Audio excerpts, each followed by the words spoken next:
This is not just a story about politics. It's a story about people, about fear and hope, about power and pain, about a country divided. He was gone, but now he's back. Donald Trump is president, again. Some celebrate, some protest, some just hold their breath. In the first 100 days, everything changes.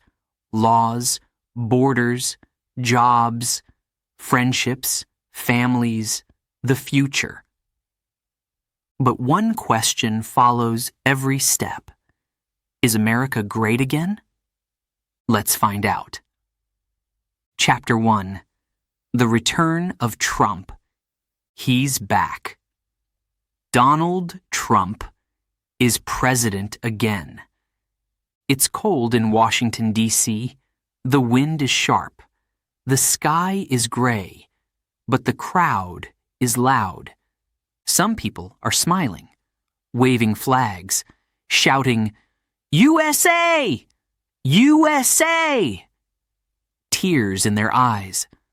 Others stand far away, silent, angry. Some hold signs.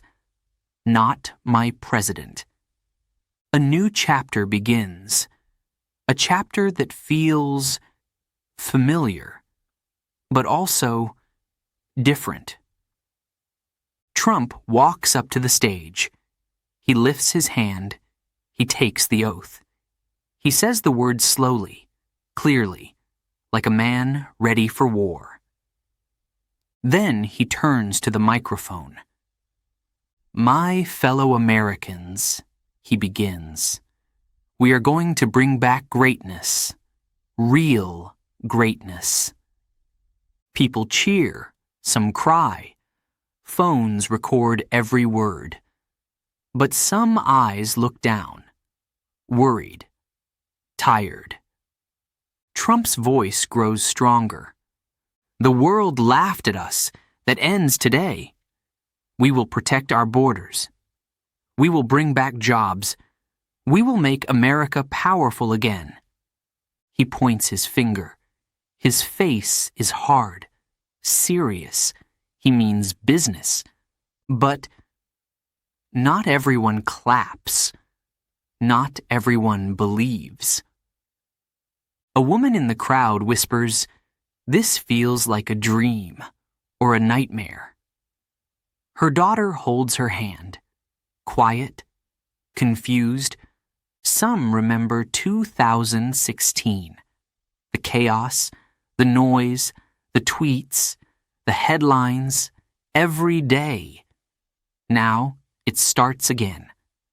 Trump leaves the stage, smiling, waving, confident. Inside the White House, his team is waiting. Boxes of papers sit on long tables. Each one is a decision, a promise, a change. He signs the first order before lunch. Stop the green energy rules, he says. We're done with fake science.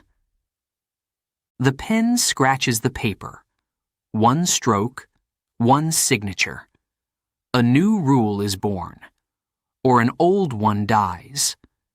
By the end of the day, he signs 5 more. One staff member looks nervous. He's moving fast, she whispers. Another replies, too fast? Outside, protesters are already marching. They bang drums. They shout slogans. No hate, no fear. Immigrants are welcome here. Police stand between the two sides, tense, still, watching. The country is quiet, but not calm, like a storm is coming. Back in his office, Trump leans back in his chair. He watches the news. He smiles. They can protest all they want, he says. This is what winning looks like. But some Americans feel lost, left out, afraid. Others feel strong, hopeful, ready for change. Two people, same country, two stories, one president. And this is just day one. What will come next? Only time will tell. Chapter 2. Executive Orders and Fast Decisions. Day 1. The sun rises over the White House, but inside, the lights never went off. Trump is already working. He walks into the Oval Office, sits down, picks up a pen. Stacks of paper wait on the desk. His team watches. Cameras click. He doesn't smile. "Let's go," he says. He signs the first paper. Build the wall. One stroke, and the order is real. Stop the new taxes. Drill more oil. Cut the climate rules. Paper after paper. Order after order. One man, one pen. Big changes. He doesn't pause. He doesn't ask questions. He just signs. Fast, very fast. Some people cheer. "It's about time," one man says on the news. He's doing what he promised. But others are not so sure. A young reporter stands in the hallway. She watches the papers go by. She whispers, "Is anyone checking these orders?" A guard shrugs. "I just work here," he says. Inside the White House, the mood is tense. Staff run from room to room. Phones ring. Emails flood in. "Is this legal?" someone asks. "Will the courts stop him? Can we even keep up?" A senior aide looks tired. He rubs his eyes. "Trump wants speed," he says, "not debate." In the press room, journalists wait. Hands go up. Voices rise. Why so fast? What happens to immigrants now? Does he talk to Congress? The press secretary smiles, but only with his mouth. "We're just getting started," he says, and walks out. Across the country, people are confused. Some are happy. Finally, a president who acts? Others feel afraid.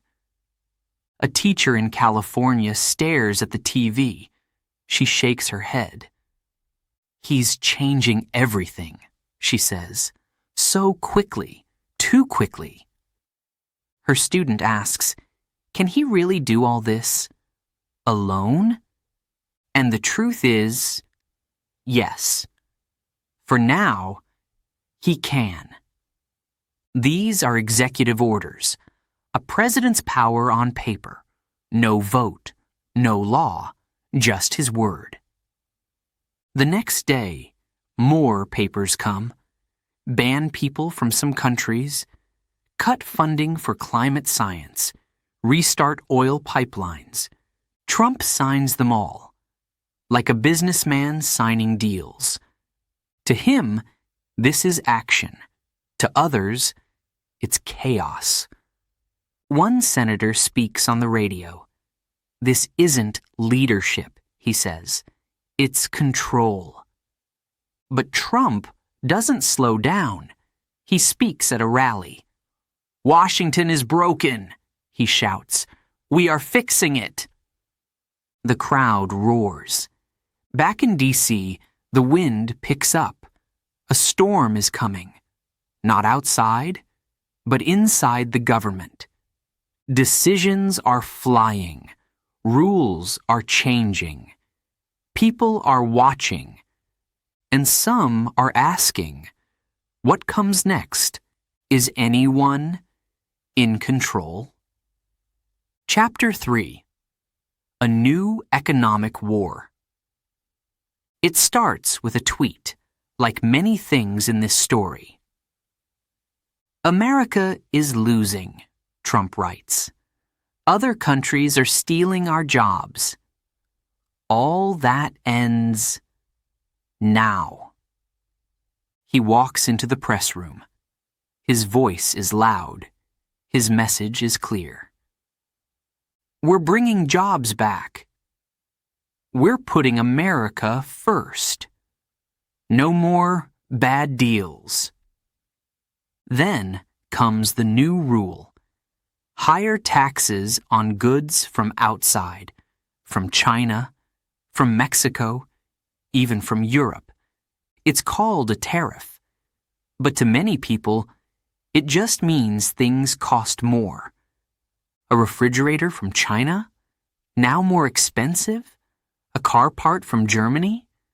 Now double the price. Trump says it's the price of freedom. He smiles. This will help American workers, he says. In some towns, it does. A factory in Michigan turns on the lights again. Workers return.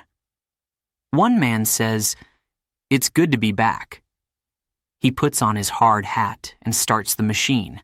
But in other places, the story is different. In Ohio, a woman watches her bills grow. Milk, gas, clothes, everything costs more. She works 2 jobs. She's still waiting. They say jobs are coming, she says.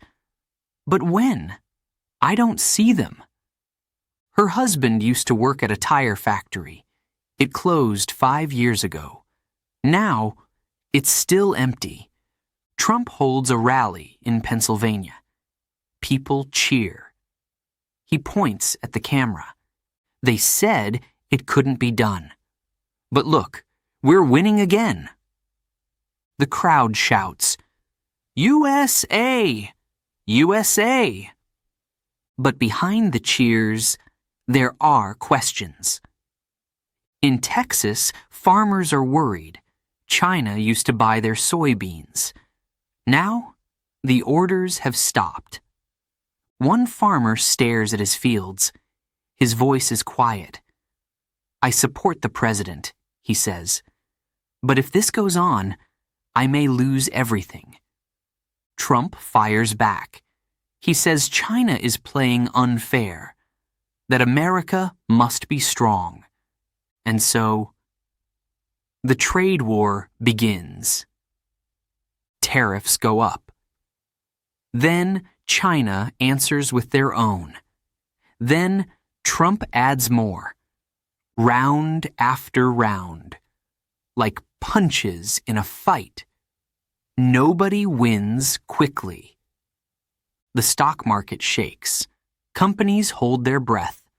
Some move factories out of the U.S. to save money, to survive. Still, Trump doesn't back down. We're bringing the jobs home, he says, even if it takes a little pain. But how much pain is too much? A small business owner in New York speaks on TV. My costs went up 30% this year, she says. I don't know how long I can stay open.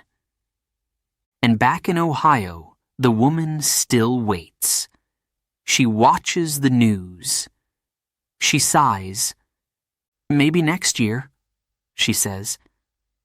The economic war is not over. Not yet. But the people, they are already feeling it. Chapter 4. Closing the borders. New rules. Everywhere. On TV, on the radio, online.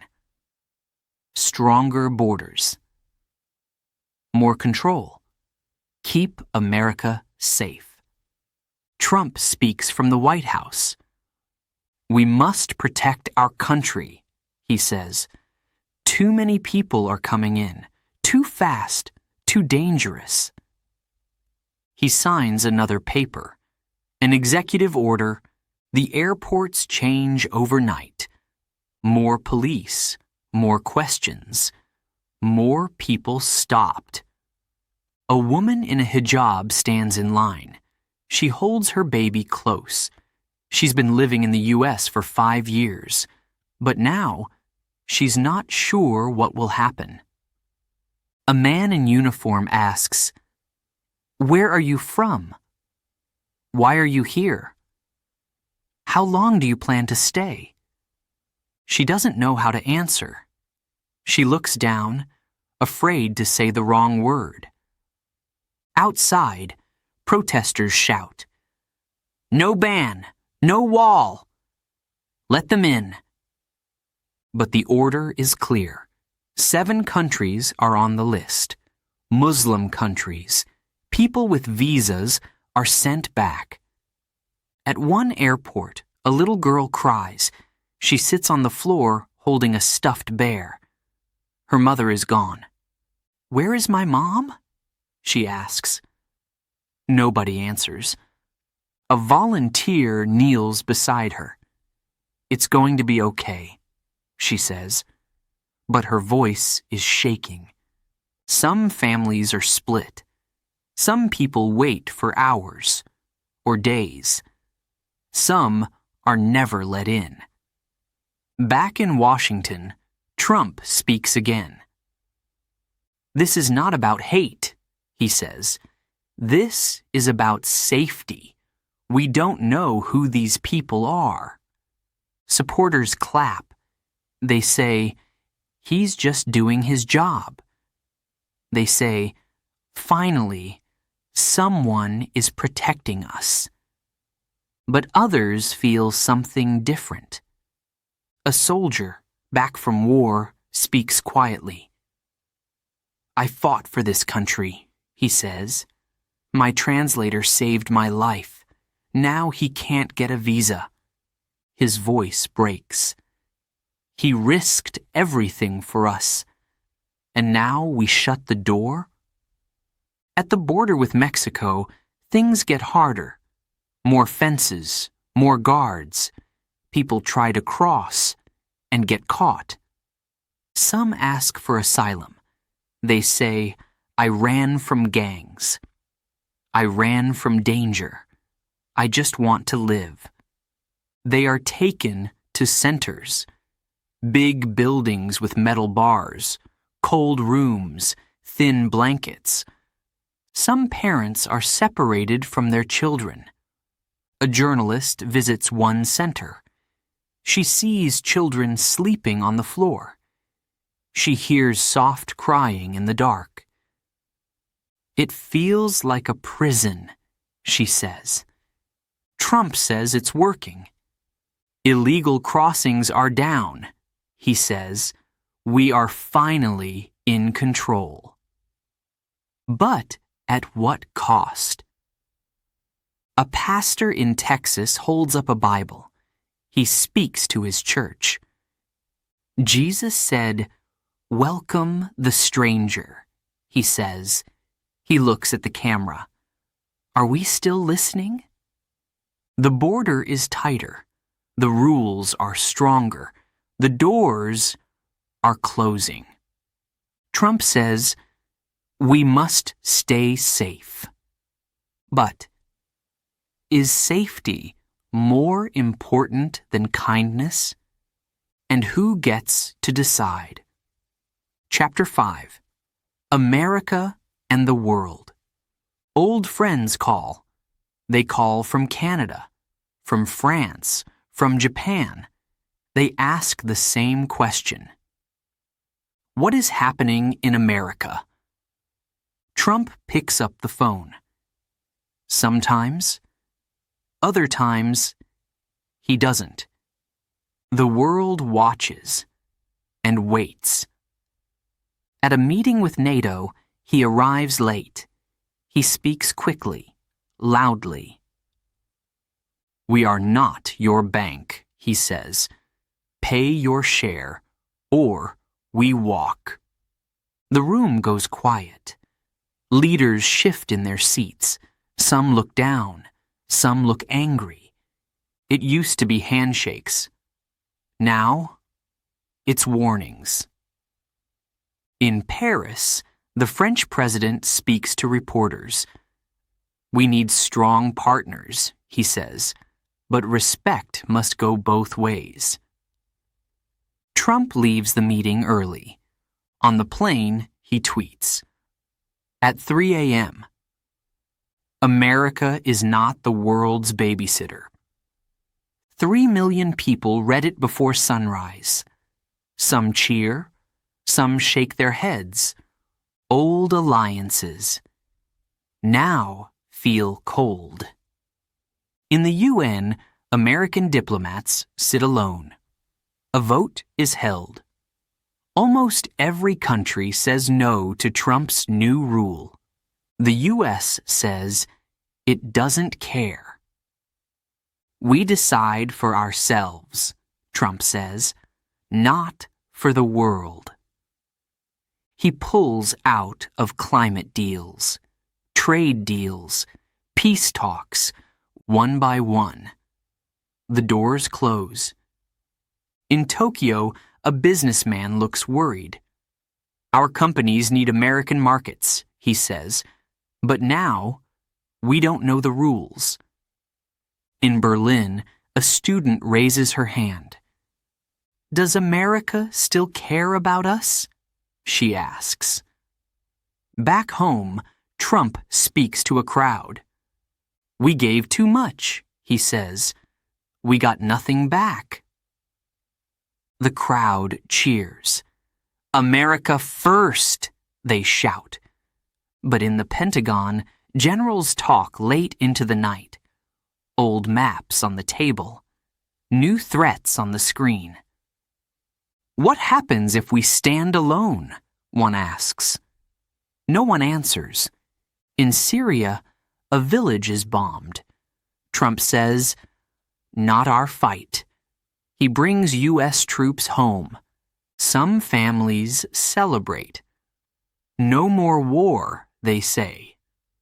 But others worry. A soldier's wife looks at the news. She whispers, will our friends still trust us? In Canada, the Prime Minister speaks softly. We will always love our neighbors, he says, but they are changing. And around the world, trust begins to fade. America used to lead. Now, it turns away. Trump doesn't mind. This is the new way, he says, strong, independent, proud. He waves from the stage. Behind him, the U.S. flag shines bright. But far away, allies look for new friends, new leaders, new hope. Because when America pulls back, the world moves on. Chapter 6. Trump versus China. This part is serious. Big words, big threats, and big risks. Trump stands at a podium. He looks straight into the camera. His voice is strong. China is stealing from us, he says. They take our jobs. They take our ideas. That ends now. The room is quiet. Then, he signs another order. New taxes, more tariffs, more pressure. This is a trade war, one expert says, but Trump calls it a smart fight. In Beijing, leaders meet behind closed doors. They are not happy. They don't smile. They don't back down. China answers fast. They raise their own taxes on American goods, especially farm goods, soja, corn, pork. Suddenly, no one wants to buy them. In the U.S., farmers feel it first. Trucks stop. Warehouses fill up. Prices drop. A farmer in Iowa walks through his empty barn. His voice is tired. "My soybeans can't get sold," he says. "I planted hope. Now, I harvest loss." He voted for Trump. But now, he's not so sure. On the news, a reporter visits a small town in Kansas. Shops are closing, tractors sit unused. One man says, "We're stuck in the middle of a war we didn't ask for." Trump tweets again. "All trade wars are easy to win." But is this one? Markets fall. Companies pull back. Jobs hang in the air like dust. Some factories slow down. Others move out just to survive. Still, Trump doesn't stop. He pushes harder.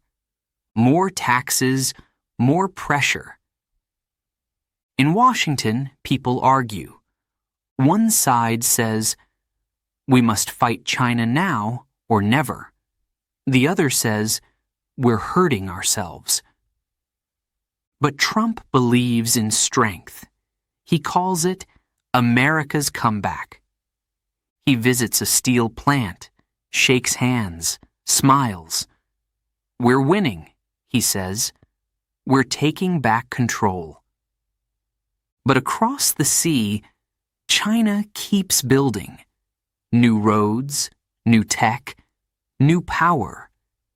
They trade with Europe, with Africa, with the rest of Asia, without America. A teacher in California explains it to her class. "It's not just about money," she says. "It's about who leads the future." One student asks, "Will there be a winner?" She pauses, then says softly, "I don't know." Back on the farm, the man looks at his fields, golden, silent, still. "I don't want a fight," he says. "I just want to sell my crop, feed my family." But the war continues, with no bullets, only money, rules, words. And in this war, everyone feels the cost. Chapter 7. Friends, Enemies, and Confusion. One day, Trump is friendly with Russia. The next day, he is not. He smiles with leaders, then shouts at them online. One moment, warm words. The next, cold silence. It's confusing. Very confusing. At a meeting, Trump shakes hands with Putin. Long handshake, big smile. He says, "We can work together." But 2 days later, he says Russia is a threat. He signs new sanctions. "What changed?" a reporter asks. No one answers. Then comes North Korea. Trump writes a letter to Kim Jong-un. He calls him a friend, says they have great respect. People are shocked. North Korea is not a friend. They test missiles. They threaten war. Still, Trump sends love letters. "Yes, I love him," he says. "We have good chemistry." Then, he sends warships. People stare at their screens. Wait, are we going to war or having dinner? Nobody knows. His team is tired. One aide speaks off the record. "We wake up every day not knowing what he'll say." Another says quietly, "We follow his lead." That's all we can do. But which direction is he going? In Europe, leaders feel nervous. Germany, the UK, France. They ask, are we still allies? Trump says NATO is weak. He says other countries are not paying enough. He threatens to leave. At the same time, he praises dictators, shakes hands with strongmen, smiles for photos. He says it's good business. He says it's smart. But people ask, what happened to values? To trust? To truth? In the Middle East, things grow more dangerous. Trump supports one country, then another. He sells weapons, then talks about peace. Old partners feel unsure. Enemies feel bold. A journalist speaks on live TV.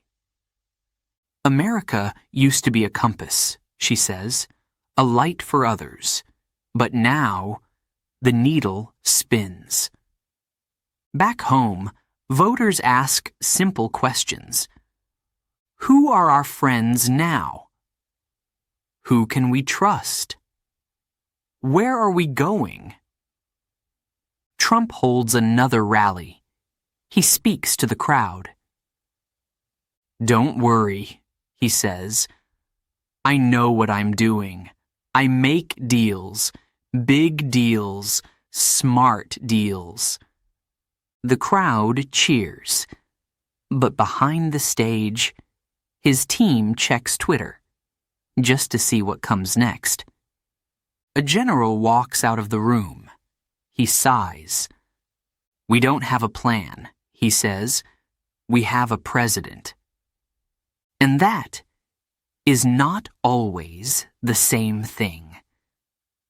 The world watches. The world waits. Some hope for peace. Some prepare for conflict. And many feel confused.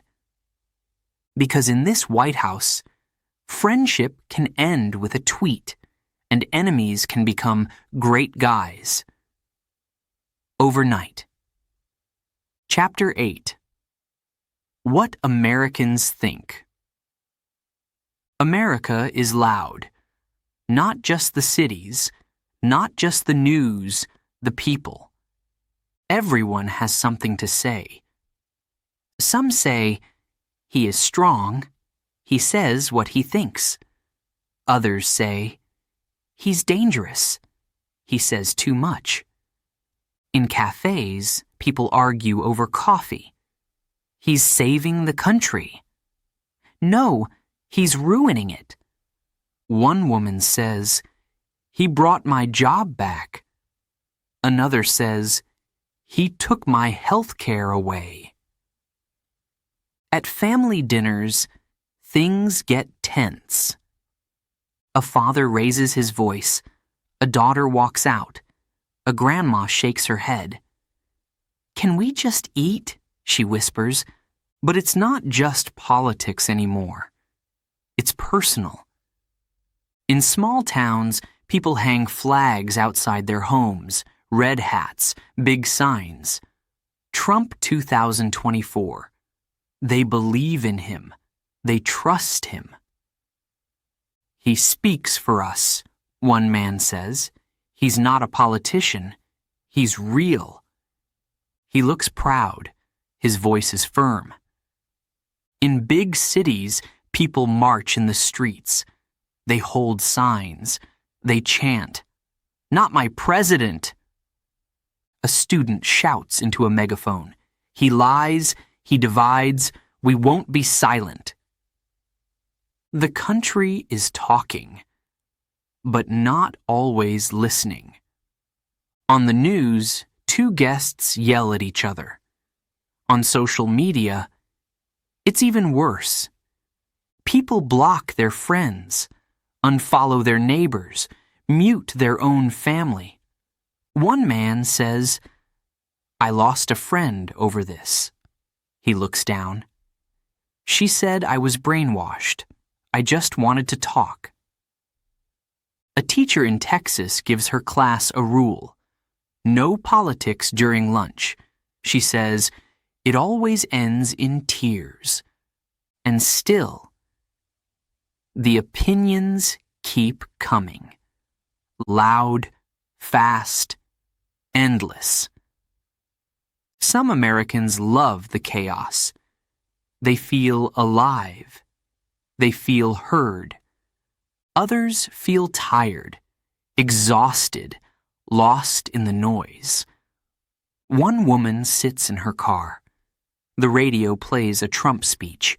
She turns it off. I just want peace, she says. Just one quiet day. A teenager writes on his wall, I'm growing up in a country where people hate each other. He draws a line down the middle. Left, right, red, blue. Truth, lies, hope, fear. And somewhere in between. Most Americans sit quietly, watching, waiting. They're not on TV. They're not on Twitter. But they feel it. Every day, at work, at school, at home. A nurse says, people look at me different when I say who I voted for. She sighs. I help everyone. That's my job. In the end, it's more than politics. It's identity. It's trust. It's what kind of country they want to live in. And now, the question isn't just what Americans think. It's whether they can still understand each other, or if it's already too late. Chapter 9. The Divide Inside the Country. America feels split, like two countries in one. Same flag, same land, but different lives, cities and small towns, left and right, black, white, rich, poor. People see different Americas, and sometimes they don't see each other at all. In big cities, the streets are busy. People talk fast, move fast, they wear masks, carry signs, they protest for justice. They speak about climate change, equality, human rights. In small towns, things are quieter. Flags wave on front porches. Church bells ring on Sunday. Families pray. They talk about freedom, hard work, tradition. One teacher in New York says, my students are scared. They worry about racism, about guns, about the planet. Another teacher in Oklahoma says, my students finally feel proud. They believe the president is listening to them. The divide is real and growing. It's not just about money. It's not just about color. It's about belief. What is right? What is fair? What does America mean? In some homes, children are told, be careful what you say. Don't tell them who we voted for. In other homes, children hear, speak up. Be proud. Don't let them silence you. A young woman in Chicago opens her phone. She scrolls through the news. She shakes her head. It's like we're living on different planets, she says. And maybe she's right. In the South, a man drives his truck past a protest. He honks his horn, shouts out the window, "Go home!" They shout back. Nobody hears, only noise. A pastor in Georgia tries to bring people together. He invites both sides to a town hall. He says, "We must listen before we judge." But only 10 people show up. "I'm tired," one woman says. "They never listen to us anyway." At a college in California, a student starts a group. She calls it Common Ground. She wants to talk across the divide, but some call her weak. Others call her fake. Even unity feels like a fight. A father in Pennsylvania watches the news. He turns it off. "My son served in the army," he says. "He fought for this country. Now, I don't even know what this country is." He wipes his glasses, looks out the window. The land is wide, beautiful, free, but it feels broken, not from war, not from hunger, but from inside, from fear, from anger, from silence. The divide is deep. But it wasn't always like this, was it? And the question now is hard. Maybe the hardest of all. Can a country stay strong if its people no longer stand together? Chapter 10. Is America great again? Day 100. 100 days since Trump returned to power. The sky is clear. The stage is big. American flags wave in the wind. Trump steps up to the microphone. He doesn't wait. "We've done more in 100 days than ever before," he says. His voice is loud. His words are sharp. The crowd cheers, red hats, big signs. Trump 2024. America first. He lifts his hands. He smiles. "We are winning again. Factories are coming back. Our borders are strong. The world is learning to respect us." Some cheer louder. They believe him. They feel it in their hearts. But behind the crowd, others stand still. They hold signs. They wear masks. They don't cheer. One woman holds her child close. She whispers, "Is this great?" Her sign says, "Families belong together." Across the street, a man shouts into a camera. "He's the only one fighting for us. He's the reason I have a job again." Another man walks past him. He mutters, "I lost mine." The country is still divided, still hurting, still arguing. In Washington, people study the numbers. Jobs up in some areas, down in others. The economy? It's not simple. The borders? Still full of fear. The world? Still watching, still unsure. In a small town, a teacher looks at her students. "They talk about politics every day," she says. "They're only 10 years old, but they already know how to fight." She sighs. "I just want them to feel safe." A nurse in New York finishes a long shift. She takes off her mask, turns on the news. Trump is speaking again. "We've made America great again," he says, "but we're not done." She turns off the screen, closes her eyes. "Great?" she whispers. What does that even mean anymore? And that's the question. Is it jobs? Is it power? Is it being feared or being trusted? Is it about winning or about healing? Some say yes, some say no. Most aren't sure, but everyone knows one thing. These 100 days changed something. Not just rules, not just borders, but people.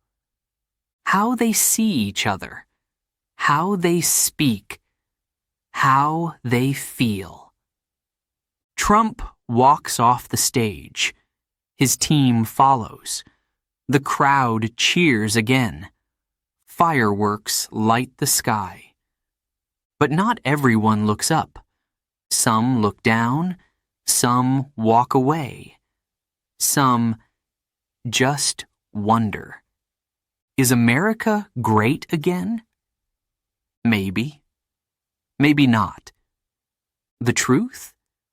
The answer depends on who you ask. And the story? The story is not over. Not yet.